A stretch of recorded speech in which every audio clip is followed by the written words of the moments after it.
Hello students, कैसे हो सारे? उम्मीद मैं करता हूँ सारे बढ़िया हो, मस्त हो, मौज में हो। आज की वीडियो में अपन पढ़ेंगे जो वन्य अभयारण्य है, वन्य जीव संरक्षण जो टॉपिक आपके दे रखा है वो इस वीडियो के अंदर आपका कंप्लीट हो रहा होगा। ये लास्ट रिकॉर्डेड वीडियो है। इसके बाद में जितनी भी क्लासेस आपकी आएंगी, अभी जो कल से आएंगी वो लाइव क्लासेस आएंगी, शाम को आएंगी। टाइमिंग आपको टेलीग्राम पे अपडेट कर दिया जाएगा। चलिए स्टार्ट करते हैं आज के लेक्चर को। ध्यान से सुनिएगा और समझिएगा। सबसे पहले यहां पर अपन समझेंगे कि संरक्षित क्षेत्र जो है उनके प्रकार है, तीन प्रकार के अपन को देखने हैं। कौन कौन से हैं वो? एक होते हैं आपके राष्ट्रीय उद्यान जिनको अपन नेशनल पार्क कहते हैं। एक होते हैं आपके वन्य जीव अभयारण्य जिनको अपन वाइल्ड लाइफ सेंचुरीज कहते हैं अंग्रेजी में। उसके अलावा है आपका जैव मंडल आरक्षित क्षेत्र या फिर जैव मंडल संरक्षित क्षेत्र जिनको अपन बायोस्फीयर रिजर्व कहते हैं। तीनों के अंदर पहले डिफरेंस समझते हैं, फिर ये समझेंगे अपन कि इनका मतलब क्या है वो देखेंगे। आइए, तो राष्ट्रीय उद्यान की बात करूं मैं, नेशनल पार्क की अगर मैं बात करूं, तो ये जो क्षेत्र होते हैं वो सरकार सरकार द्वारा पूर्णतः नियंत्रित होते हैं। ठीक है, ये मतलब आपके सरकार के अंडर आएंगे। ये जो क्षेत्र हैं आपके नेशनल पार्क वाले, ये किसी विशिष्ट पशु जैसे बाघ हो गया, दरियाई घोड़ा हो गया, हाथी या गेंडा के संरक्षण हेतु निर्मित होते हैं। तो किसी एक स्पेशल जो आपका जानवर होगा उसके लिए, जैसे बाघ के लिए कोई नेशनल पार्क हो गया, ठीक है, तो किसी एक स्पेसिफिक जानवर के लिए क्या है, ये नेशनल पार्क होते हैं। यहाँ सभी प्रकार की मानवीय जो गतिविधियों पर क्या रहती है, रोक रहती है। कोई भी जो मानव है वो यहाँ पर जाके अपनी एक्टिविटी नहीं कर सकता। कोई गाय भैंस चराने के लिए नहीं जा सकता। ठीक है, इनकी सीमाओं का निर्धारण प्रशासनिक व विविध प्रक्रिया द्वारा किया जाता है। इनकी जो सीमाएं हैं वो भी निर्धारित रहती हैं। ठीक है, अलग अलग प्रक्रियाओं से वो सीमाएं निर्धारित की जाती हैं। इनमें पर्यटन की अनुमति होती है, लेकिन पर्यटन की अनुमति होती है, ये बात ध्यान में रखना। लोग यहाँ पर घूमने के लिए जा सकते हैं, सफारी वगैरह करने के लिए जा सकते हैं। इन क्षेत्रों का वैज्ञानिक रूप से प्रशासनिक प्रबंधन जो है वो होता है। ठीक है, अब यहां पर अपन आए वाइल्ड लाइफ सेंचुरी देखें, तो इनमें निजी कार्य की अनुमति यहां पर होती है। ये डिफरेंस आ गया। यहां जीवों की प्रजाति आधारित विविधता का संरक्षण किया जाता है। ठीक है, उसके अलावा यहाँ वाणिज्यिक गतिविधियों की अनुमति भी होती है। ठीक है, उसके अलावा इसकी सीमाओं का निर्धारण स्पष्ट नहीं होता कि यहां तक पर्टिकुलर एरिया में ही इसकी सीमा होगी, ये स्पष्ट नहीं होता, जबकि यहाँ पर सीमाएं जो है वो स्पष्ट होती है। उसके अलावा यहाँ भी पर्यटन की अनुमति होती है, यहाँ भी आप घूमने जा सकते हो। उसके अलावा इन क्षेत्रों का वैज्ञानिक रूप से प्रशासनिक प्रबंधन यहाँ पर भी होता है। तो ये मेजरली मैं आपको डिफरेंस बताऊं तो यहाँ पर ध्यान में रखना है, इसका जो है सीमाएं जो है वो निर्धारित होती है, इसकी सीमाएं निर्धारित नहीं होती। ये ध्यान में रखना। जैव मंडल आरक्षित क्षेत्र की बात करूं मैं, बायोस्फीयर रिजर्व की अगर मैं यहाँ पर बात करूं, तो यहाँ सरकारी नियंत्रण होता है। ठीक है, ये भी सरकार के अंडर ही रहेंगी, सरकार ही कंट्रोल करेगी इनको भी। परंतु बाह्य क्षेत्र में निजी कार्य की अनुमति होती है। ठीक है, यहाँ पर भी जो है आपका सरकार जो है उसी के अंडर जो है यहाँ पर काम होता है, उसी कंट्रोल होता है। लेकिन उसके बाहर जो है आप निजी जो गतिविधियां वो कर सकते हो। जैसे मान लेते हैं कि ये आपका मेन एरिया है, ये हो गया आपका मेन एरिया। ठीक है, इसके बाहर का जो क्षेत्र होगा ना, इसके बाहर का जो क्षेत्र होगा उसको कहेंगे अपन बफर जोन कहेंगे। और बफर जोन के अंदर आप जो है निजी गतिविधि कर सकते हो। यहाँ संपूर्ण स्थानिक पारिस्थितिक तंत्र इकोसिस्टम का संरक्षण किया जाता है। यहाँ पर किसी एक जानवर के लिए प्रोटेक्शन नहीं है, यहाँ पर पूरे इकोसिस्टम को प्रोटेक्ट किया जाता है बायोस्फीयर रिजर्व के अंदर। बफर जोन में वाणिज्यिक गतिविधियों की अनुमति होती है, ये बफर जोन मैंने आपको बताया, परंतु कोर क्षेत्र में निषेध होता है। जो मेन जो कोर क्षेत्र है उसके अंदर आप वाणिज्यिक गतिविधि नहीं कर सकते। ठीक है, लेकिन आप इसके बफर जोन में कर सकते हो। इनकी सीमाओं का निर्धारण प्रशासनिक व विविध प्रक्रियाओं द्वारा होता है। इनकी जो सीमाएं हैं उनका निर्धारण भी प्रशासनिक और जो अलग अलग प्रक्रिया है उनसे यहाँ पर किया जाता है। यहाँ पर्यटन प्रतिबंधित होता है, यहाँ पर आप घूमने वूमने नहीं जा सकते हो। ठीक है, इन क्षेत्रों का वैज्ञानिक रूप से प्रशासनिक प्रबंधन जो है वो यहाँ पर भी होता है। अब यहाँ पर एक जब भी ध्यान में रखनी है, हमारे राजस्थान की मैं बात करूं तो हमारे अंदर, हमारे राजस्थान में राष्ट्रीय उद्यान भी, नेशनल पार्क तो है ही है, उसके अलावा हमारे आपके वाइल्ड लाइफ सेंचुरी वन्य जीव अभयारण्य ये भी है। लेकिन क्या जैव मंडल आरक्षित क्षेत्र है? राजस्थान में एक भी जैव मंडल आरक्षित क्षेत्र नहीं है, तो ये आपको ध्यान में रखना है। तो राजस्थान में जैव मंडल रिजर्व जो है वो नहीं है। ठीक है, तो इंडिया में तो जैव मंडल रिजर्व है आपके, लेकिन राजस्थान में नहीं है। तो अपन को नेशनल पार्क और वन्य जीव अभयारण्य की बात करनी, क्योंकि अपन राजस्थान के बारे में बात कर रहे हैं। बात करेंगे अपन राजस्थान में वन्य जीव अभयारण्य और राष्ट्रीय उद्यानों के बारे में बात करेंगे। तो राजस्थान में वन्य जीव अभयारण्य की बात करूं तो स्वतंत्रता से पूर्व राजस्थान को जाना जाता था शिकारियों का स्वर्ग जाना जाता था। आजादी से पहले राजा महाराजाओं का प्रदेश रहा है राजस्थान। तो यहाँ पर जो है, यहाँ पर शिकार शिकारियों का क्या माना जाता था, इसको स्वर्ग माना जाता था, वो शिकार होता था। ठीक है। वन्य जीवों की दृष्टि से राजस्थान का जो स्थान है वो आपका दूसरा है और पहला आपका स्थान किसका है, असम का। ये बात भी आपको ध्यान में रखनी है। भाई क्या कह रहा है, ये कह रहा है कि आजादी से पहले जो है राजस्थान को शिकारियों का स्वर्ग कहा जाता था, शिकार काफी होता था। बाद में प्रतिबंध लगा दिया गया शिकार पे। वन्य जीवों की दृष्टि से अपन देखें तो राजस्थान का भारत में दूसरा स्थान है, पहला है किसका है, पहला भाई असम का है। तो राज्य जो वन्य जीव बोर्ड का जो गठन है वो कब हुआ, 1955 में। राज्य वन्य जीव बोर्ड का गठन होता है, कब होता है, 1955, डायरेक्ट फैक्ट है। भारतीय वन्य जीव संरक्षण एक्ट राज्य में लागू कब हुआ, ये 1972 में लागू होता है। ठीक है। तो ये आपका जो एक्ट है ध्यान में रखना, भारतीय वन्य जीव संरक्षण एक्ट, कि आपके वन्य जीव है उनको संरक्षित करने के लिए एक्ट लाया गया, कब, 1972 में लाया गया। राज्य की प्रथम रियासत जहां शिकार पर प्रतिबंध लगाया गया वो आपकी टोंक थी। भाई कौन सी रियासत है जहां पर सबसे पहले प्रतिबंध लगाया गया। अब रियासत क्यों बोल रहा हूं टोंक को, क्योंकि तब तक हमारा देश आजाद नहीं हुआ था। ठीक है। तो ये अलग अलग रियासतें थी उस टाइम पे। तो उस टाइम पर जो है सबसे पहले प्रतिबंध किसने लगाया, शिकार पे, तो वो जो है टोंक था। 1901 के अंदर ही इसने क्या लगा दिया था, सबसे पहले प्रतिबंध लगा दिया था शिकार पर। ठीक है। अब आते हैं अपन, ये कुछ फैक्ट हो गए अपने कि भाई स्वतंत्रता से पहले पहले राजस्थान को शिकारियों का स्वर्ग कहा गया। ये बातें तुम्हें पता होनी चाहिए। राजस्थान का दूसरा स्थान है वन्य जीव की दृष्टि से। ठीक है, ये अपन ने देखा। अब आते हैं अपन राजस्थान में राष्ट्रीय उद्यानों के बारे में बात करते हैं। सबसे पहले बात करेंगे अपन रणथंभौर राष्ट्रीय उद्यान। पहले तो अपन देख लें कि कितने हैं। तो अपने पास में मेजरली 3 राष्ट्रीय उद्यान हैं। ठीक है। तो यहाँ पर आपका एक रणथंभौर राष्ट्रीय उद्यान। स्थान कहां पर है, सवाई माधोपुर में है ये आपका। स्थापना कब हुई, तो नवंबर 1980 के अंदर इसकी स्थापना होती है रणथंभौर राष्ट्रीय उद्यान की। ठीक है। फिर है आपका केवलादेव राष्ट्रीय उद्यान। जो केवलादेव राष्ट्रीय उद्यान है ये भरतपुर में है, इसकी स्थापना होती है अगस्त 1981 में। फिर है मुकुंदरा हिल्स राष्ट्रीय उद्यान, ये कोटा झालावाड़ का आपका क्या है, राष्ट्रीय उद्यान है। और यहां पर इसकी स्थापना होती है जनवरी 2012 में, इसकी स्थापना होती है। ये आपके राजस्थान में राष्ट्रीय उद्यान नेशनल पार्क की मैं बात कर रहा हूं। कौन कौन से, रणथंभौर कब हुआ, 1980 में। कहां है, आपका सवाई माधोपुर। फिर मैंने कहा केवलादेव राष्ट्रीय उद्यान। ठीक है। यहाँ पर आपके बहुत सारे क्या होते हैं, माइग्रेटरी बर्ड्स आते हैं, पक्षी आते हैं उड़ के विदेशों से। ठीक है। साइबेरियन बर्ड्स आते हैं यहाँ पे ना, साइबेरिया से उड़ के यहाँ पर आते हैं। ठीक है। गर्मी के सर्दी के अंदर वहां पर बहुत ठंड होती है, तो इधर वो थोड़ी गर्मी लेने के लिए आते हैं। ठीक है। तो भरतपुर के अंदर है ये, और अगस्त 1981 के अंदर ये बना। मुकुंदरा हिल्स राष्ट्रीय उद्यान की बात करें, कोटा झालावाड़ में, ये आपका 2012 जनवरी में बनता है, इसकी स्थापना होती है। राजस्थान में वन्य जीव अभयारण्य के बारे में बात करें, वर्तमान स्थिति और आपके जंतुआलय की बात करूं। जंतुआलय मतलब आपका जू। ठीक है। जिसको अपन जू, जिसमें अंदर अपन घूमने जाते हैं, इधर उधर जानवर देखते हैं। ठीक है। राजस्थान में वन्य जीव अभयारण्य की बात करूं, वर्तमान स्थिति अगर देखें तो वन्य जीव अभयारण्य कितने हैं आपके, 27 हैं। ठीक है। फिर मैं बात करूं बाघ संरक्षण परियोजना के बारे में बात किया जाए तो टाइगर कंजर्वेशन प्रोजेक्ट आपके कितने हैं, 5। रामसर साइट स्थल, ये ठीक है, ये कितनी है आपकी, पहले 2 थी, अब कितनी हो गई, 4 हो गई। कंजर्वेशन रिजर्व क्षेत्र कितने हैं, तो मैंने कहा पहले 37 थे, पहले 36 थे, फिर 37 हुए, अब 40 हो गए हैं। कितने हो गए हैं, 40 हो गए हैं भाई। ये आपको ध्यान में रखना। अब कितने हो गए हैं, 40। इसको मैं थोड़ा और अच्छे से लिख देता हूं। अब कितने हो गए हैं, 40 हो गए। ठीक है। अभी वो 3 नए बने हैं, वो 3 कौन कौन से हैं वो भी बात करेंगे अपन, 38, 39 और 40। ठीक है, उसकी बात करेंगे। लेकिन कंजर्वेशन रिजर्व क्षेत्र पहले 36 थे, फिर आपके 37 हो गए, और अब कितने हो गए मेरे भाई, अब 40 हो गए। ठीक है, ये ध्यान रख लेना। आखेट निषेध क्षेत्र, आखेट का मतलब होता है जहां पर आप शिकार नहीं कर सकते।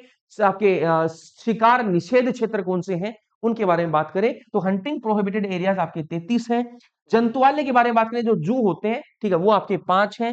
मृगवन की बात करें, डियर पार्क, मृगवन का मतलब होता है डियर पार्क, जहां पे हिरणों के आपके पार्क है, वो आपके 7 हैं। जैविक पार्क की बात करो, बायोलॉजिकल पार्क, वो आपके 5 हैं। तो ये आपको कुल संख्या यहाँ पर जो है वो आपको दिखाई दे रही है।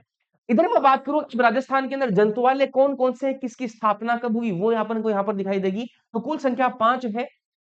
क्रमवार सूची पर देखें यहाँ पर, तो जयपुर के अंदर आपका पहला जंतुआलय बनता है, पहला जो जू है वो आपका जयपुर में बनता है। और कब बना है, वो आपका 1876 में बनता है। कब बनता है, 1876 में। फिर 1878 में बन जाता है उदयपुर में। फिर बीकानेर में 1922 में बनता है। और जोधपुर में फिर अपन आए तो यहाँ पर 1936 में। और सबसे जो आपका नवीनतम है वो आपका कोटा में बना 1954 में। यह स्वतंत्रता के बाद स्थापित पहला जंतुआलय। अब आपको यहाँ पर दो क्वेश्चन बन सकते हैं कि स्वतंत्रता के बाद में जो आपका जंतुआलय बना वो पहला कौन सा है, तो वो आपका कोटा वाला। और सबसे पहला जंतुआलय पूछे तो आपका वो आपका जयपुर वाला। तो स्वतंत्रता के बाद पूछे तो कोटा, स्वतंत्रता नहीं पूछे तो आपको क्या बताना है, जयपुर बताना है। जयपुर वाला आपका 1876 में, उदयपुर वाला 1878 में, फिर अपन आ जाए बीकानेर 1922 में, फिर आपका जोधपुर 1936 में, और फिर आपका कोटा 1954 में। ये आपके जो हो गए राजस्थान के अंदर जो आपके जंतुआलय आपको दिखाई दे रहे हैं। फिर अपन आगे बढ़े तो यहां पर बात करेंगे अपन राजस्थान में टाइगर प्रोजेक्ट के बारे में बात करेंगे। टाइगर को लेके, बाघ को लेके राजस्थान में प्रोजेक्ट है, अलग अलग जगह पे प्रोजेक्ट चल रहे हैं। उनके अंदर मतलब टाइगर को अपन को रिजर्व करना है, कंजर्व करना है, रिजर्व नहीं कंजर्व करना है, ठीक है। कैसे बचा सकते हैं अपन टाइगर को, तो सबसे पहले अपन बात करें रणथंभौर टाइगर रिजर्व के बारे में बात करें तो ये 1973 में बंद ये स्टार्ट हुआ। और ये राजस्थान का प्रथम टाइगर प्रोजेक्ट है। राजस्थान का जो पहला टाइगर प्रोजेक्ट स्टार्ट हुआ वो कब हुआ, 1973 के अंदर। कब हुआ, 1973 के अंदर ये आपका होता है, स्टार्ट होता है, चिंतन नहीं 1973 में स्टार्ट होता है। और ये आपका रणथंभौर टाइगर रिजर्व। तो ये क्षेत्र कौन कौन सा क्षेत्र में है, अब रणथंभौर कहां पर है, आपका सवाईमाधोपुर में। लेकिन ये ऐसा नहीं है भाई कि सिर्फ सवाईमाधोपुर में नहीं, ये कोई क्षेत्र जो है उसके ऐसा नहीं कि तारबंदी बना दी, ऐसा नहीं है। कई सारी जगह यहाँ पर इंक्लूडेड रहेंगी। तो यहाँ पर देखो सवाई माधोपुर, करौली, बूंदी, टोंक, ये आपके जो क्षेत्र है इनके अंदर ये आपका रणथंभौर टाइगर रिजर्व वाला जो आपका प्रोजेक्ट है ये चल रहा है। क्षेत्रफल की मैं बात करूं तो 1411.29 वर्ग किलोमीटर के अंदर आपका ये रणथंभौर टाइगर रिजर्व है, ठीक है। फिर मैं बात करूं रामगढ़ विषधारी टाइगर रिजर्व। अब ये जो है ये कहा इसका स्थान बताइए भैया, तो मैंने कहा ये कोटा बूंदी के अंदर है और ये आपका 2022 के अंदर प्रारंभ हुआ है। क्षेत्रफल की बात करूं तो 1501.89% आपका, सॉरी प्रतिशत बोल रहा हूँ, 89 वर्ग किलोमीटर एरिया के अंदर ये फैला हुआ है। माफी चाहेंगे हमारी जीभ लड़खड़ाई उसके लिए। विशेष कुछ इसके इंपॉर्टेंट फैक्ट के बारे में बात करूं तो राजस्थान राज्य का सबसे बड़ा टाइगर रिजर्व ये वाला है, ठीक है। सबसे बड़ा टाइगर रिजर्व पूछे तो आपको रामगढ़ विषधारी टाइगर रिजर्व बताना, जो कि 2022 में ही प्रारंभ हुआ है। सरिस्का टाइगर रिजर्व के बारे में बात करें, ठीक है, जब बाघ के बारे में बात आए, टाइगर के बारे में बात आए और सरिस्का की बात ना हो, ऐसा हो ही नहीं सकता। तो सरिस्का टाइगर रिजर्व जो है ये अलवर जयपुर में है, ठीक है। और प्रारंभ की बात करें तो 1978 के अंदर ये प्रारंभ होता है और क्षेत्रफल 1213.34 वर्ग किलोमीटर। बात करें मुकुंदरा हिल्स टाइगर रिजर्व की, तो यहाँ पर कौन कौन सी जगह आपके क्षेत्र आ जाएंगे, तो कोटा, बूंदी, झालावाड़, चित्तौड़गढ़, ये जो चार क्षेत्र हैं ये तुम्हें ध्यान रखने हैं। ये अप्रैल 2013 के अंदर ये प्रारंभ हुआ। क्षेत्रफल कितना है, 1135.78 वर्ग किलोमीटर के एरिया में फैला हुआ है। पहले जो इसका एरिया था वो आपका 759.99 वर्ग किलोमीटर था, ठीक है। लेकिन अब कितना हो गया, अब वो बढ़ के 1135 वर्ग किलोमीटर उसको कर दिया गया है। बात करें करौली टाइगर रिजर्व की, तो ये आपका कौन से एरिया में है, तो मैंने कहा धौलपुर। विशेष कुछ बात करें इसकी तो ये आपका राजस्थान का नवीनतम व पांचवा टाइगर रिजर्व है। और क्षेत्रफल की बात करें तो 599.64 वर्ग किलोमीटर में है और ये राज्य का सबसे छोटा टाइगर रिजर्व है। सबसे छोटा पूछे तो आपको करौली टाइगर रिजर्व बताना है और सबसे बड़ा पूछे तो आपको रामगढ़ विषधारी टाइगर रिजर्व बताना है। सबसे पहला आपको पूछे तो सबसे पहला रणथंभौर टाइगर रिजर्व बताना है आपको। फिर बात करें प्रस्तावित बाघ अभयारण्य कौन सा है, तो वो आपका कुंभलगढ़ अभयारण्य है जो प्रस्तावित है। जो आपकी छठा बनेगा वो आपका कुंभलगढ़ वाला का बनेगा बाघ अभयारण्य। चलिए तो बातें अपन कुछ प्रमुख संरक्षित क्षेत्र हैं, कंजर्वेटिव जो एरियाज है उनके बारे में बात करेंगे, अपन कंजर्वेशन रिजर्व के बारे में बात करेंगे। तो महत्वपूर्ण कुछ इंपॉर्टेंट फैक्ट है, पहले वो देख लेते हैं। सबसे छोटा और सबसे बड़ा आपको देख लेते हैं कौन कौन से हैं। तो सबसे छोटा कंजर्वेशन जो रिजर्व है वो है आपका बीड़ मुहाना।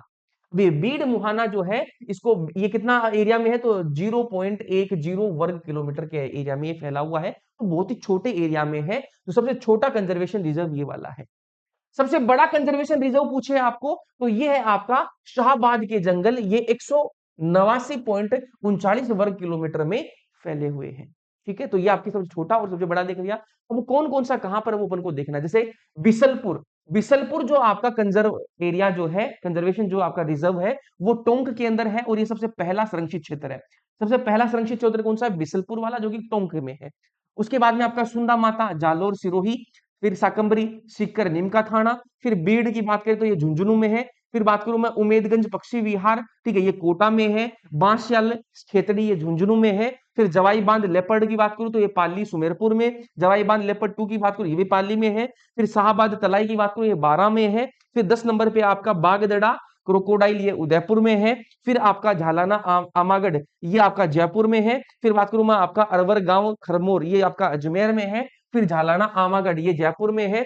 फिर आपका अरवर खामोर ये आपका वही रिपीट हो गया ना 11-12, वही सेम है। फिर बात करूं मैं खींचन गांव फलोदी में है, ये हमीरगढ़ भीलवाड़ा में है। बांज आमली 12 में है, ये अलग अलग हैं आपके। कौन से हैं ये सारी आपको लिस्ट दे दी मैंने, कहा 37 यहाँ पर लिखे हुए हैं। अभी 48 38 39 और 40 तीन और बन गए हैं, उनकी बात करेंगे। टोटल अब 40 हो गए हैं ना, पहले कितने थे 37 थे, अब वो कितने हो गए प्रमुख जो सुरक्षित क्षेत्र थे, पहले 37 थे अब वो 40 हो गए हैं, उनकी बात करेंगे अपन।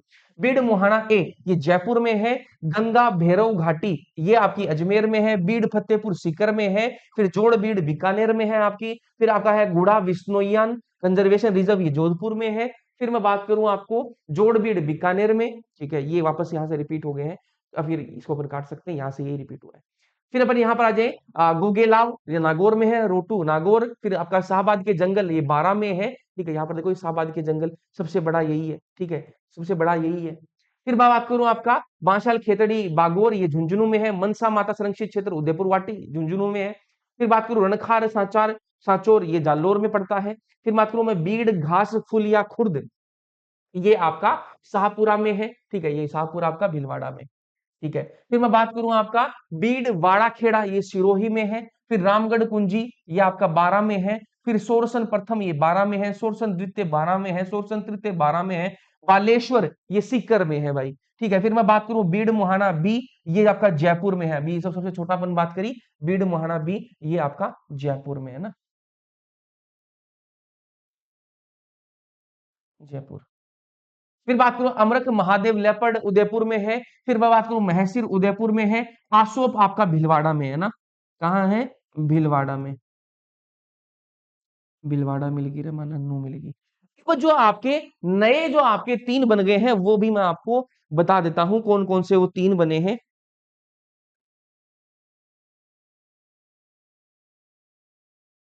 ठीक है। तो 3 आपके जो नए बने हैं उनमें जो आपका 37 नंबर पे जो आपका बना है, 37 वाला तो आपका आसोप है। और 38 पे जो आपका है वो है आपका मोकला पारेवर पारेवार जैसलमेर में ना, यहाँ पर लिखेंगे अपन 38 नंबर। अच्छा यहाँ पे लिखो, जगह नहीं है क्या, इधर है जगह। 38 नंबर मोकला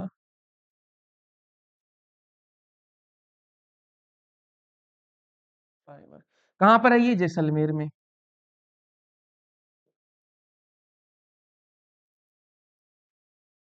ये जैसलमेर में है, ठीक है। और किसके लिए है ये किसके लिए है, तो ये आपके केरेकल के लिए प्रसिद्ध है ना, किसके लिए है, केरेकल के लिए प्रसिद्ध है।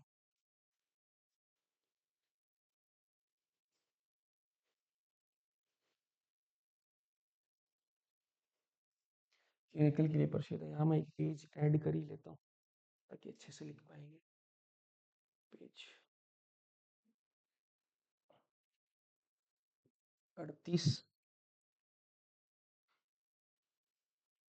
मोकल मोकला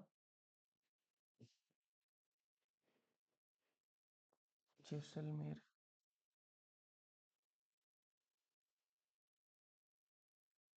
जैसलमेर किसके लिए है ये, तो मैंने कहा ये केरेकल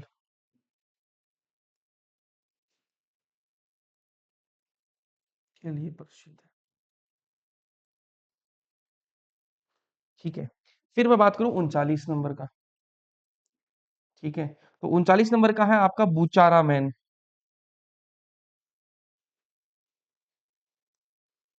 बुचारा मैन ये कहाँ पर है, तो ये कोटपूतली बहरोड में, कोटपूतली बहरोड,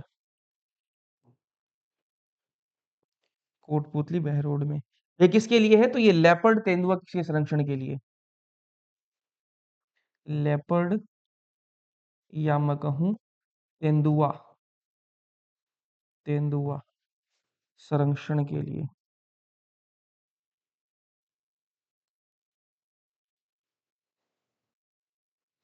संरक्षण के लिए। और बात करें अपन फिर 40 नंबर पे जो है आपका, वो है आपका खेजड़ली कला।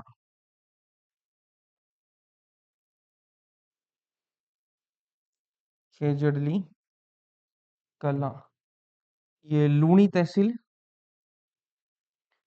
लूणी तहसील जोधपुर में। ठीक है, तो ये आपके 40 क्या हो गए आपके, 40 क्या हो गए आपके,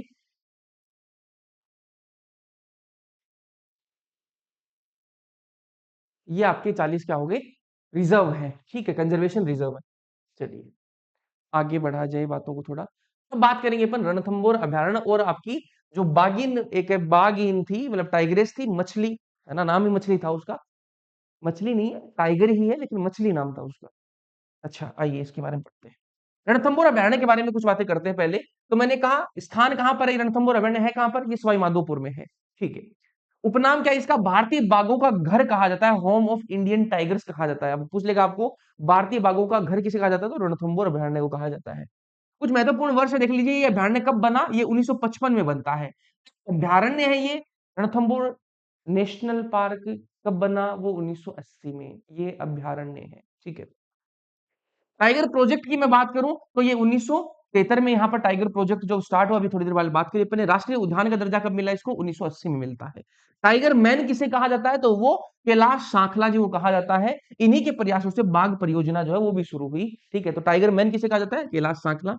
प्रमुख कुछ दर्शनीय स्थल है अभयारण्य के अंदर, क्योंकि यहाँ पर सफारी वफारी होती है। तो जोगी महल है यहाँ पर, ठीक है, जोरा बोहरा, ठीक है, ये भी मैंने देखा था, त्रिनेत्र गणेश जी का मंदिर, जहाँ पर शादियों में कार्ड सबसे पहले वहीं पहुंचा जाता है। ठीक है, उसके अलावा आपका पद्म तालाब है, उसके अलावा आपका रणथंभौर किला है ना, 32 खंभों की छतरी है, इसे न्याय की छतरी भी कहते हैं, क्योंकि हमीर देव चौहान ने यहाँ पर ये बनवाई थी। ये अपन ऑलरेडी पढ़ चुके हैं जब अपन हिस्ट्री पढ़ रहे थे। ठीक है, आपका यहाँ पर मलिक तालाब है।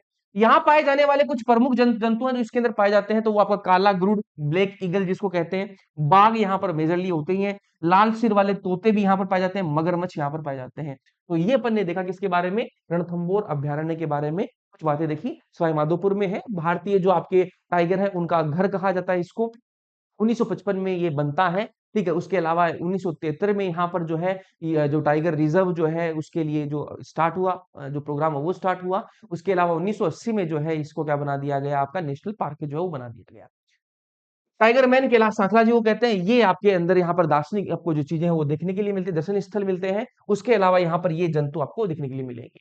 इधर अपन आए बागिन मछली के बारे में बात करें, तो भैया इसको मछली क्यों कहते हैं। सबसे पहले इसका आंख, उसको आंख के पास में मछली जैसी आकृति बनी हुई थी, इसलिए इसका नाम मछली रखा गया। ठीक है, ये बात तो क्लियर होगी। अब यहाँ पर आते हैं इसके उपनाम है कुछ, जैसे रणथंभौर क्वीन कहा जाता था इसे। ठीक है, उसके अलावा लेडी ऑफ द लेक कहा जाता था इसको। उसके अलावा क्रोकोडाइल किलर, ये क्रोकोडाइल को नहीं छोड़ती थी, क्रोकोडाइल को खा जाती थी। ठीक है, तो क्रोकोडाइल किलर। उसके अलावा कैमरा क्वीन, कैमरा क्वीन इसलिए कहते थे क्योंकि ये लोग यहाँ पर आते थे फोटो वोटो खींचने के लिए, वाइल्ड लाइफ फोटोग्राफी। ठीक है, तो ये कैमरा के सामने खड़े होकर पोज दिया करती थी काफी टाइम तक, इसलिए कैमरा क्वीन भी कहते हैं इसको, ये बागिन जो है।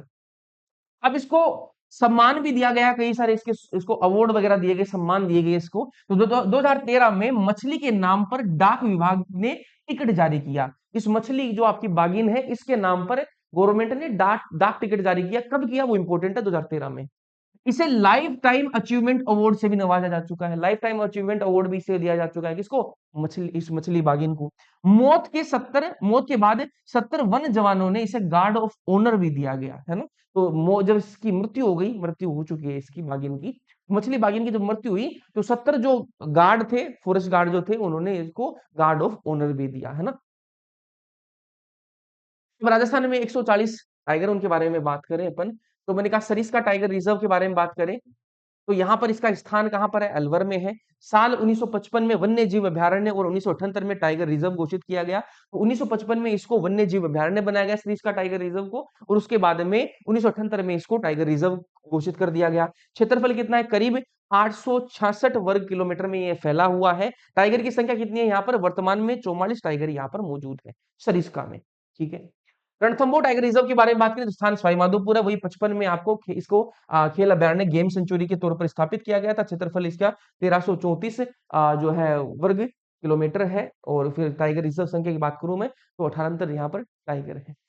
मुकुंदरा हिल्स टाइगर रिजर्व के बारे में बात करें तो ये कोटा में है। 3 अभ्यारण्यों से मिलकर इसे रिजर्व बनाया गया है। 3 अलग अलग अभ्यारण्यों को जोड़ के इसे रिजर्व बनाया गया है। क्षेत्रफल यहाँ पर बात करें तो 760 आपका वर्ग किलोमीटर में फैला हुआ है। टाइगर की संख्या यहाँ पर 2 है। फिर मैं बात करूं रामगढ़ विषधारी टाइगर रिजर्व के बारे में बात करें तो यहाँ पर आप देखो ध्यान से, मैंने कहा बूंदी में है ये, और यह आपका देश का 52वां टाइगर रिजर्व है। 52वां कहां से आ गया? ये देश का 5वां टाइगर रिजर्व है। ठीक है, ये ध्यान में रखना। अभ्यारण्य से चंबल नदी भी निकलती है और यहाँ पर टाइगर की संख्या यहाँ वर्तमान में कुल 6 टाइगर हैं। ठीक है। फिर बात करूं मैं आपका धौलपुर करौली टाइगर रिजर्व के बारे में बात करें तो ये राजस्थान का सबसे नया आपका अभ्यारण्य है। नहीं, कुछ तो मिसिंग है यहाँ पे, एक सेकेंड मुझे कंफर्म करने दीजिए, कुछ तो मिसिंग है। ये मैंने जो भेजे थे नोट्स टाइप जो किए हैं, महाराज ने कुछ तो यहाँ पे मुझे लगता है गलती करी है, बिकॉज मुझे कुछ तो सही नहीं लगा। एक सेकेंड दीजिएगा।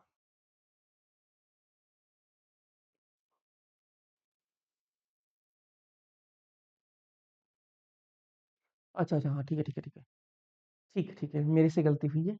मैंने इसको राजस्थान का 52वां देख लिया। नहीं, राजस्थान का 52वां नहीं है, ये देश का 52वां बोल रहा है। ठीक है, क्लियर है। ठीक है, मैंने दिमाग थोड़ा सा इधर उधर हो गया। चलो, तो ये देश का 52वां टाइगर रिजर्व है। 5वां आपका ये वाला है। ठीक है, अभी 6वां तो अभी जो है प्रपोज्ड है, अभी बना नहीं है 6वां। ठीक है, राजस्थान की बात कर रहा हूं मैं, तो ये आपका चौथा ही है। ठीक है, तो ये देश का 52वां है ना, देश का 52वां टाइगर रिजर्व है। इस अभ्यारण्य से चंबल नदी भी निकलती है। अभी नदियों की बात करेंगे तो बताऊंगा मैं आपको। टाइगर की संख्या यहाँ पर कितनी है? वर्तमान में 6 टाइगर यहाँ पर भी मौजूद है। धौलपुर करौली टाइगर रिजर्व के बारे में बात करें तो सबसे नया राजस्थान का अभ्यारण्य यही है। और टाइगर की जो संख्या है इस रिजर्व में वो आपकी 10 टाइगर है। टोटल मिला के अपन बात करें तो आपके 140 टाइगर बन जाएंगे। 44 इधर है, 78 इधर है, 2 इधर है, 6 इधर है और 10 इधर है। टोटल आपके 140 टाइगर है राजस्थान के अंदर। अंतरराष्ट्रीय बाघ दिवस जो कब शुरू हुआ ये मैं ऑलरेडी आपको बता चुका हूं लास्ट लेक्चर्स के अंदर।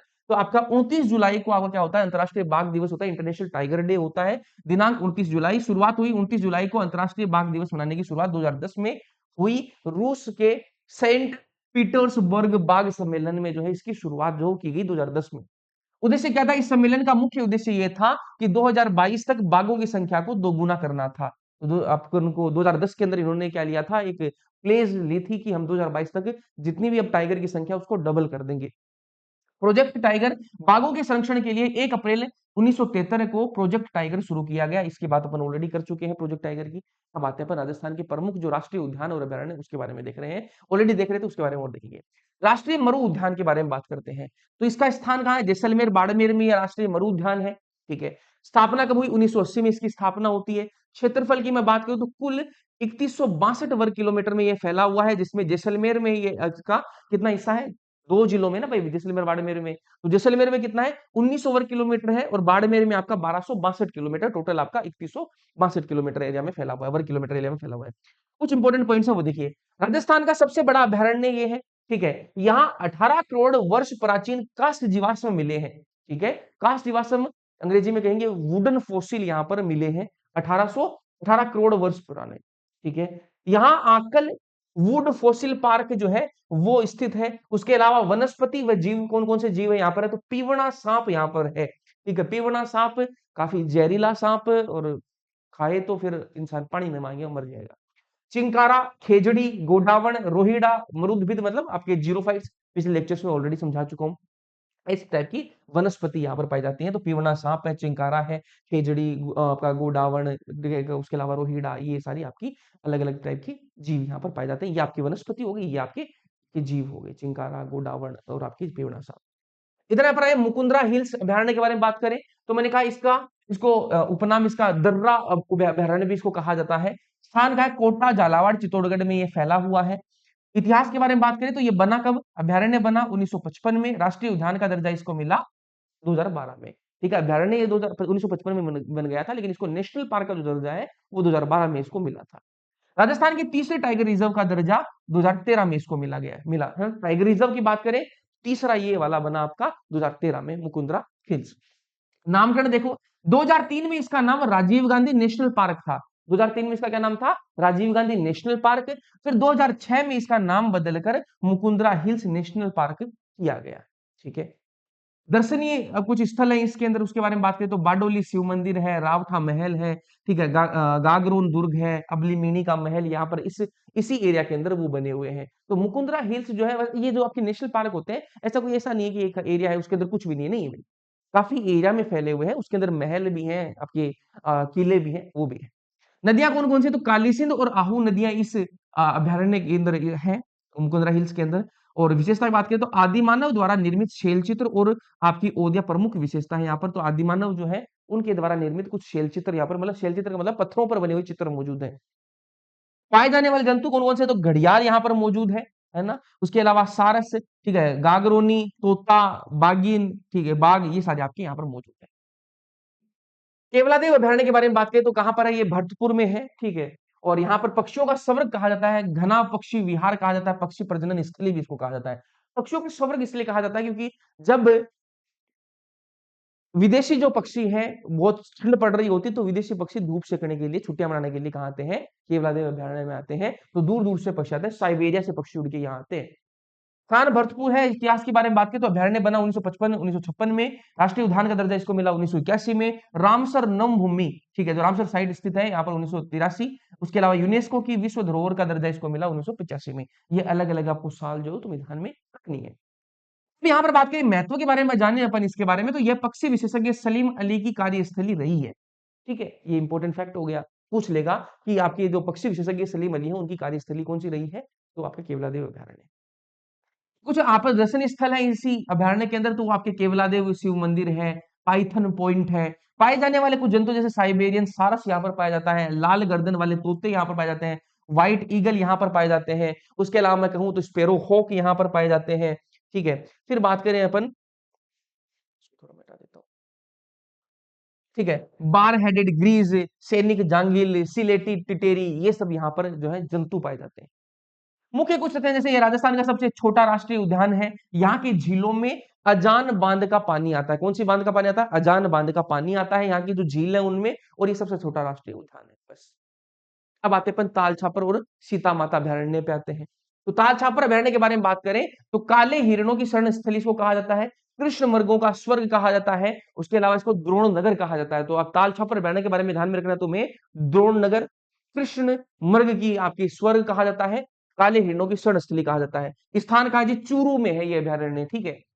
प्रसिद्ध किस लिए के? यह कुरजा पक्षी और कृष्ण मृगों के लिए आपका प्रसिद्ध है। काले हिरण आपको यहाँ मिलते हैं, कहां पर? तालछापर में। उसके अलावा यहाँ पर कुरजा पक्षी मिलता है। ऐतिहासिक कुछ महत्व, यहाँ महाभारत कालीन द्रोणाचार्य का आश्रम स्थित था। महाभारत के टाइम पर कहा जाता है कि यहाँ पर जो है जो द्रोणाचार्य जी है उनका यहाँ पर आश्रम स्थित हुआ था, आश्रम था यहाँ पर, इसलिए इसको द्रोण नगर कहते हैं। वनस्पति की बात करें तो यहाँ मोचिया साइप्रस घास पाई जाती है, ठीक है। उसके अलावा यहाँ पर कुछ नवीनतम विकास में, जैसे 2021 में यहाँ वन्य जीव प्रबंधन एवं रेगिस्तान परितंत्र प्रशिक्षण केंद्र की स्थापना भी यहाँ पर की गई है, 2021 में ही की गई है। इधर अपन सीता माता अभयारण्य के बारे में, तो चित्तल की मातृभूमि कहा जाता है इसको। उसके अलावा चित्तौड़गढ़, प्रतापगढ़, उदयपुर और सलुम्बर वाले एरिया में ये फैला हुआ है।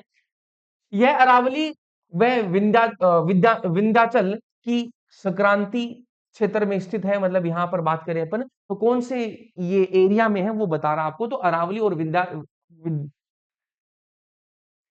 वर्ड आ ही नहीं रहा वो जवान में भाई, ठीक है, विंध्याचल, ठीक है, विंध्याचल की जो है आपके क्षेत्र में ये आपका स्थित है सीता माता अभयारण्य, ठीक है। वन्य जीव कौन कौन से हैं? तो मैंने कहा यहाँ पर आपके एंटीलोप चोसिंगा पाए जाते हैं ना, तो यहाँ पर ये देख लो, आपको डायग्राम में दिख रहा है। उसके अलावा यह उड़न गिलहरी, जो आपकी उड़ने वाली जो गिलहरी है वो भी यहाँ पर पाई जाती है, आपको दिख रही है ऊपर, देखो है ना, फोटो के अंदर दिख रही है। विशेषताओं के बारे में बात करें तो यह सर्वाधिक जैव विविधता, सागवान के वृक्ष यहाँ पर आपको बहुत ज्यादा देखने मिलेंगे। ये अपन ऑलरेडी पढ़ चुके हैं, जो लास्ट लेक्चर पर पढ़े थे वनस्पति वाले, उनके अंदर अपन ने देखा था कि सागवान के वृक्ष यहाँ पर सबसे ज्यादा पाए जाएंगे। उसके अलावा लव कुश नामक झरनों का यहाँ झरने भी यहाँ पर मौजूद है। दुर्लभ औषधियों के लिए ये प्रसिद्ध है सीता माता अभयारण्य, ठीक है। तो ये आपको ध्यान में रखनी है, इंपोर्टेंट इंपोर्टेंट बातें सारी यहाँ पर लिखी हुई है। और मैं बातें करूं तो यहाँ पर आप आते हैं अपन भैंसोड़गढ़ अभयारण्य के बारे में बात करें तो भैंसोड़गढ़ अभयारण्य कहाँ पर है? ये चित्तौड़गढ़ में है। भौगोलिक स्थिति देखें तो चंबल और जो बामनी नदी है इनके किनारे पर ये स्थित है। चंबल और बामनी नदी के किनारे पर ये स्थित है। आकार के बारे में बात करें तो ये राजस्थान का पट्टीनुमा अभयारण्य है। जैसे दो नदियां हैं, ठीक है, उनके किनारे पे है तो ये पट्टी जैसा है, बीच में ये पट्टी बनी हुई है। इस प्रकार का क्या है ये आपका अभयारण्य, पट्टीनुमा अभयारण्य पूछे तो आपको भैंसोड़गढ़ याद रखना है। कुंभलगढ़ अभयारण्य के बारे में बात करें तो भेड़ियों की प्रजनन स्थली यही है। यहाँ पर भेड़िए प्रजनन करते हैं, तो भेड़ियों की प्रजनन स्थली पूछे तो आपको याद रखना है कुंभलगढ़। राजसमंद कौन सी जगह पे है? राजसमंद में है ये। आपका यहाँ पर हस्तलिखित प्रस्तावित ध्यान में रख लेना, ठीक है। इसको मैं बता देता हूँ।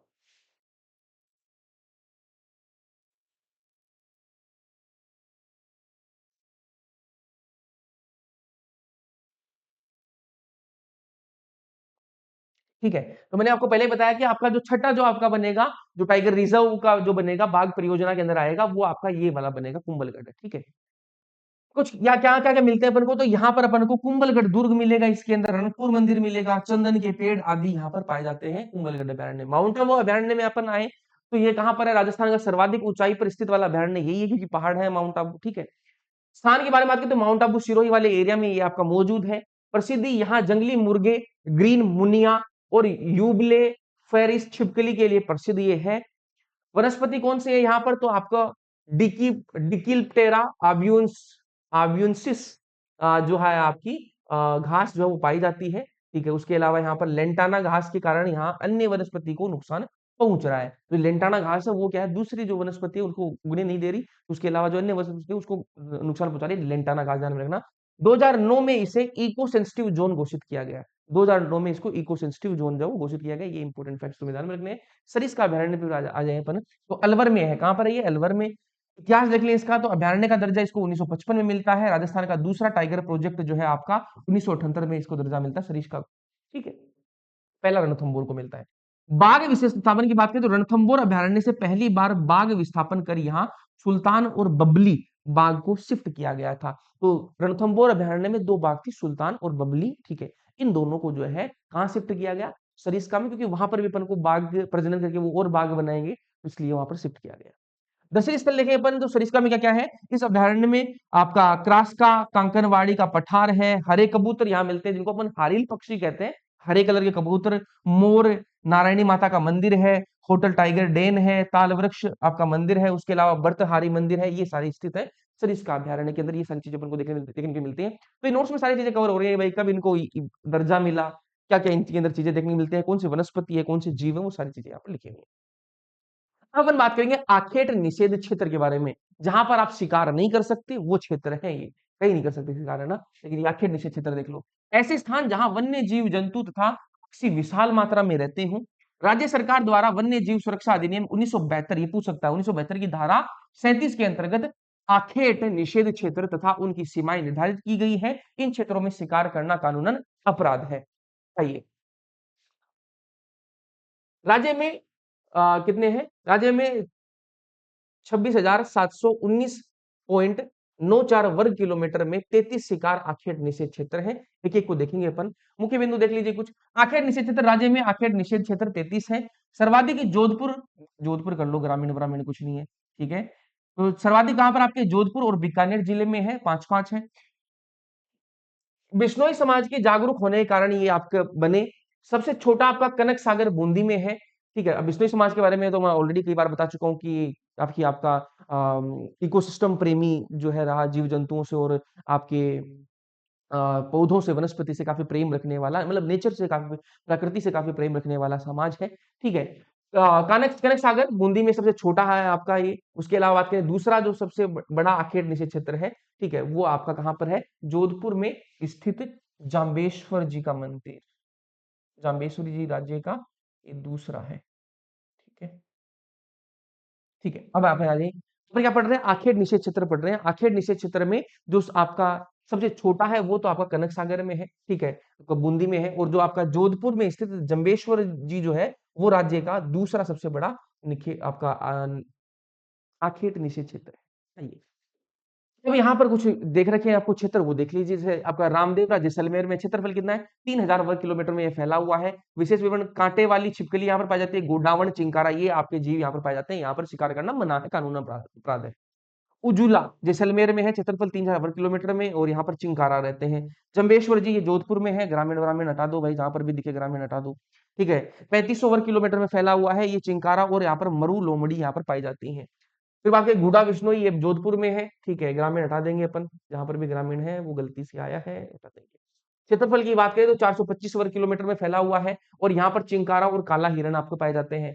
फिर बात करें डोली, ये भी आपका जोधपुर में है, 424 वर्ग किलोमीटर में फैला हुआ है, और यहाँ पर चिंकारा और काला हिरण पाए जाते हैं। साथिन ये जोधपुर में है ये भी, और ये 224 44 वर्ग किलोमीटर में फैला हुआ है, और यहाँ पर भी काला हिरण और चिंकारा पाए जाते हैं। देचू ये फलोदी में है जगह, और यहाँ पर क्षेत्रफल कितना है, 1243 वर्ग किलोमीटर में फैला हुआ है। ये कौन से आपके आखेट निषेध क्षेत्र बता रहा हूँ। यहाँ पर चिंकारा और मरु बिल्ली पाई जाती है। फिर आपका फिटकासनी, ये फिटकासनी के बारे में बात करें तो ये भी आपका जोधपुर में है, 5.20 वर्ग किलोमीटर में फैला हुआ है, चिंकारा यहाँ पर भी है।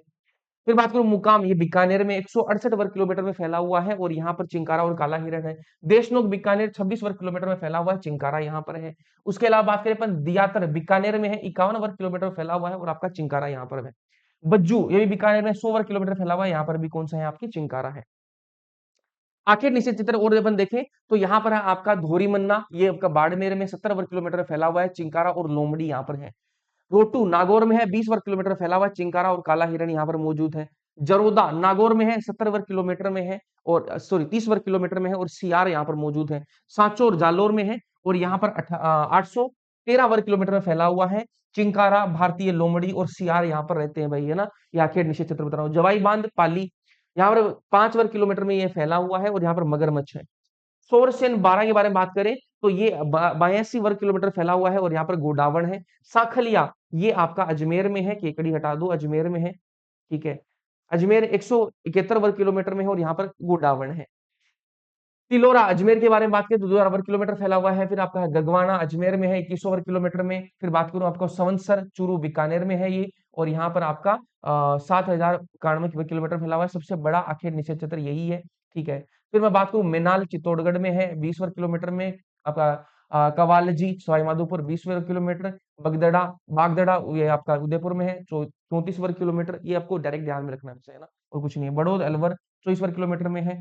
ठीक है, उसके अलावा ये एग्जैक्ट याद नहीं रहेंगे, सबसे बड़ा कौन सा सबसे छोटा कौन सा वो आपको ध्यान में रखना है वैसे ना।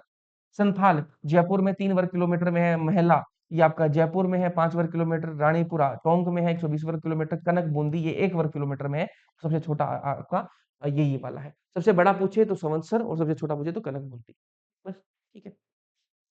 बात करेंगे अपन राष्ट्रीय अलग अलग राष्ट्रीय अभयारण्य जिनमें पाए जाने वाले आपके जीव जंतु हैं, उनके बारे में भी आप कुछ देख लीजिए। जैसे रणथंभौर में मेजरली क्या पाया जाता है, बाघ पाया जाता है। केवलादेव राष्ट्रीय जो पार्क है, या फिर घना पक्षी विहार है, यहाँ पर साइबेरियन साइबेरियन सारस है वो ज्यादा मिलेंगे आप, है ना, केवलादेव में। मुकुंदरा हिल्स की बात करें तो यहाँ पर आपको अलेक्जेंड्रिया पेराटिक पेराकिट जो पाए जाते हैं, जिनको अपन गागरोनी तोता कहते हैं, वो यहाँ पर आपको ज्यादा देखने के लिए मिलेंगे। सरिस्का वन्य अभयारण्य की बात करें तो यहाँ पर हरे कबूतर हारिल पक्षी अपन को देखने को मिलेंगे। फिर बात करूं मरु राष्ट्रीय उद्यान के बारे में बात करें तो यहाँ पर आपको गोडावण ज्यादा मिलेंगे, जिनको ग्रेट इंडियन बास्टर्ड कहा जाता है। ठीक है, उसके अलावा बात करें अपन सीता माता अभयारण्य के बारे में बात करें तो यहाँ पर पेंगोलिन और चोसिंगा जो आपके पाए जाते हैं वो ज्यादा मिलेंगे। उड़न गिलहरी आपको ज्यादा मिलेंगी यहाँ पर। ठीक है, आपका गजनेर अभयारण्य बीकानेर के बारे में बात करें तो यहाँ पर बटबड़ पक्षी जो है वो पाया जाता है, रेत का तितर कहते हैं इसको। तालछापर में काले हिरण, जिनको कृष्ण मृग, कुंजा कुर्जा पक्षी, मरु लोमड़ी, इंडियन कोरसर, ठीक है, सफेद गुज्जा, और आपके ग्रिलेजा गुज ये पाए जाएंगे। तालछापर ये वही रिपीट हो गया है ना, तो इसको काट दो। फिर बात करें कुंभलगढ़ अभयारण्य के बारे में बात करें तो यहाँ पर घटेल चौसिंगा हिरण पाया जाएगा, हिरण। ठीक है, उसके अलावा आपका जंगली दूसर मुर्गे ये भेड़िए पाए जाएंगे। फिर बात करूं मैं चंबल अभयारण्य की तो यहाँ पर आपका उदबिलाव, ठीक है, उसके अलावा गाग, ये सुस घड़ियाल ये पाए जाएंगे। जयसमंद अभयारण्य में बगेरा पाया जाएगा। ठीक है, जो आपका जो जवसमंद जयसमंद अभयारण्य यहाँ पर चीतल है। बस्सी अभयारण्य यहाँ पर चीतल है। फिर आपका है जमुआ रामगढ़ अभयारण्य, यहाँ पर आपका शाहहोश और प्रवासी चिड़िया है। फिर बंद बारेठा अभयारण्य की बात करें तो यहाँ पर जरख है। आबू अभयारण्य यहाँ पर जंगली मुर्गे, उसके अलावा जंगली मुर्गे और उसके अलावा आपकी छिपकली। ठीक है, तो ये आपकी यहाँ पर पाए जाते हैं। तो कौन से में क्या है वो हल्का हल्का तुम्हें पता होना चाहिए, मेजरली इन्हीं के बारे में पूछता है। ठीक है, चलिए कुछ राष्ट्रीय आपके जो पार्क और जो अभयारण्य है, उनके अंदर कौन-सी आपकी नदियाँ और झीलें हैं, वो भी थोड़ा पता होना चाहिए। जैसे केवलादेव राष्ट्रीय पार्क है, उसके अंदर आपकी गंभीरी और बाणगंगा नदियाँ हैं, ठीक है। राष्ट्रीय आपका चंबल घड़ियाल अभयारण्य, इसके अंदर चंबल नदी है, नाम से पता लग रहा है। शेरगढ़ अभयारण्य या बारां में है, इसके अंदर परवन नदी है। सीता माता अभयारण्य के बारे में बात करें तो यहाँ पर आपको करमोई, ठीक है, उसके अलावा जाखम, ठीक है, उसके अलावा सीता माता, कांकिया, बूदो और आपके नालेश्वर, ये है। बंद बरेठा अभयारण्य के बारे में बात करें तो यहाँ पर बारेठा झील है। मुकुंदरा हिल्स के बारे में बात करें तो यहाँ पर चंबल, कालीसिंध, आहू, आमचर ये आपकी है। उस जवाहर सागर अभयारण्य के बारे में बात करें तो यहाँ पर चंबल नदी है। फिर बात करें बस्सी अभयारण्य चित्तौड़गढ़ में तो यहाँ पर ओरई और बामणी, ठीक है। उसके अलावा बात करें भैंसोड़गढ़, अभी बात करें अपन ने, चंबल और बामणी नदियों का संगम है यहाँ पर, ठीक है। फिर फुलवारी की नाल अभयारण्य के बारे में बात करें तो यहाँ पर मानसी, वाकल और सोम नदी है। तो ये अपन ने नदियां और क्या है झील देख ली, बस इतना आपको पता होना चाहिए। यहाँ पर आपका टॉपिक जो कंप्लीट हो जाता है, जो आपके अभयारण्य वाला टॉपिक है वो खत्म हो जाता है। तो यहाँ पर अपन ने जीव संरक्षण नाम से जो टॉपिक दे रखा है कंप्लीट कर लिया है। That's it, ठीक है। तो मिलते हैं अपन अगले लेक्चर्स के अंदर, अगली क्लासेस अपनी लाइव होंगी। कमेंट सेक्शन में प्लीज कमेंट करके जरूर जाइएगा। बाकी मिलते हैं अपन अगले लेक्चर्स के अंदर, तब तक पढ़ते रहना, मस्त रहना, ओके।